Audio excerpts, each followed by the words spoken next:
വീണ്ടും വാർത്തകളിലേക്ക്. മലയാള സിനിമാ ലോകം കീഴടക്കാനിരിക്കുന്നത് കാഴ്ചയുടെ പുതിയ ദൂരങ്ങളാണെന്ന് തെളിയിക്കുന്നതാണ് ഇന്ന് റിലീസായ ബ്ലസ്സിയുടെ ആടുജീവിതം.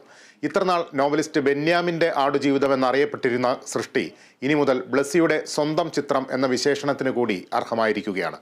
സിനിമയുടെ ആദ്യ പ്രദർശനത്തിനു ശേഷമുള്ള കേരള വിഷൻ ന്യൂസിന്റെ എഡിറ്റോറിയൽ വിലയിരുത്തൽ കാണാം. ആടുജീവിതത്തിന്റെ ആദ്യ പ്രദർശനം തുടങ്ങിയപ്പോൾ വിസിൽ മുഴക്കുകയും സ്ക്രീനിലേക്ക് പുഷ്പവൃഷ്ടി നടത്തുകയും ചെയ്ത ഫാൻസ് കൂട്ടമടക്കമുള്ളവർ നിമിഷങ്ങൾക്കുള്ളിൽ നിശബ്ദരായി. മരുഭൂമിയിൽ അകപ്പെട്ടവന്റെ ഏകാന്തതയിലേക്ക് എന്ന പോലെ പ്രേക്ഷകരിൽ ഭൂരിപക്ഷവും സിനിമയുടെ തടവിലായി. മഞ്ഞുമ്മൽ ബോയ്സിൽ ഗുഹയിലാണ് പെട്ടുപോയതെങ്കിൽ ഇവിടെ കരകാണാനാവാത്ത മരുഭൂമിയിൽ, അതിന്റെ രാവണൻകോട്ട പോലെയുള്ള മണൽ മായയിൽ നിന്ന് നജീബും കൂടെയുള്ള രണ്ടുപേരും രക്ഷപ്പെടുമോ എന്ന ഉത്കണ്ഠയിൽ.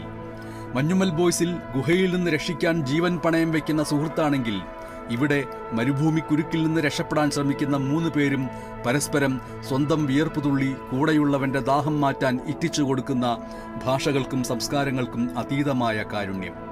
ആടുജീവിതം നോവൽ വായിച്ച് സിനിമ കാണാൻ ഹരം പൂണ്ടെത്തിയവർക്ക് നോവലിൽ നിന്ന് വ്യത്യസ്തമായ സിനിമയുടെ ദൃശ്യഭാഷ പകർന്നു നൽകാൻ കിണഞ്ഞു പരിശ്രമിച്ച് വിജയിച്ച സംവിധായകൻ ബ്ലസ്സിയെ കാണാം. സാഹിത്യപരമായ ഒരു സംഭാഷണവുമില്ലാതെ, അനാവശ്യമായി സബ്ടൈറ്റിലുകൾ പോലും നൽകാതെ, കാട്ടറബികളുടെ കഠിനമൊഴികൾക്ക് അടിക്കുറിപ്പ് നൽകാതെ, അത് മനസ്സിലാകാതെ കേൾക്കുന്ന നജീബിന്റെ സംഭ്രമത്തിലേക്ക് പ്രേക്ഷകരെയും അടിച്ചു വീഴ്ത്തുന്ന സമീപനം. മരുഭൂമി എന്ന മണൽക്കടലിൽ നിന്ന് രക്ഷപ്പെടാനുള്ള ആത്യന്തികമായ ത്വരയെ ലഘൂകരിക്കും എന്ന് വിചാരിച്ചിട്ടാകാം നോവലിൽ വിശദമായി പ്രതിപാദിച്ചിട്ടുള്ള നജീബും ആടുകളുമായുള്ള കൊച്ചു വർത്തമാനങ്ങളും ആടുകളിൽ ഓരോന്നിനെയും പേരിട്ട് വിളിക്കലും ആടിനോട് ഇണചേർന്നു പോകുന്നതടക്കമുള്ള കാര്യങ്ങളും സംവിധായകൻ സമർത്ഥമായി ഒഴിവാക്കിയിട്ടുണ്ട്.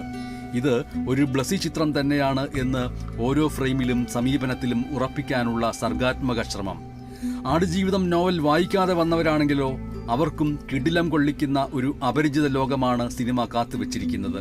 നജീബ് എന്ന കഥാപാത്രം പൃഥ്വിരാജ് എന്ന നടനിലൂടെ സിനിമ തുടങ്ങി ക്രമാനുഗതമായി നിമിഷം തോറും ശോഷിച്ച് കരുവാളിച്ച് മുടിനഖങ്ങൾ വളർന്ന് പേക്കോലമായി സ്വന്തം ഭാഷ പോലും മറക്കുന്ന അസ്തിത്വ പരിണാമത്തിലേക്ക് കടക്കുന്നത് കണ്ടിരിക്കെ നടനെ നാം മറക്കുകയും അയാളുടെ പരദാഹം നമ്മുടേതായി മാറുകയും ചെയ്യുന്നു.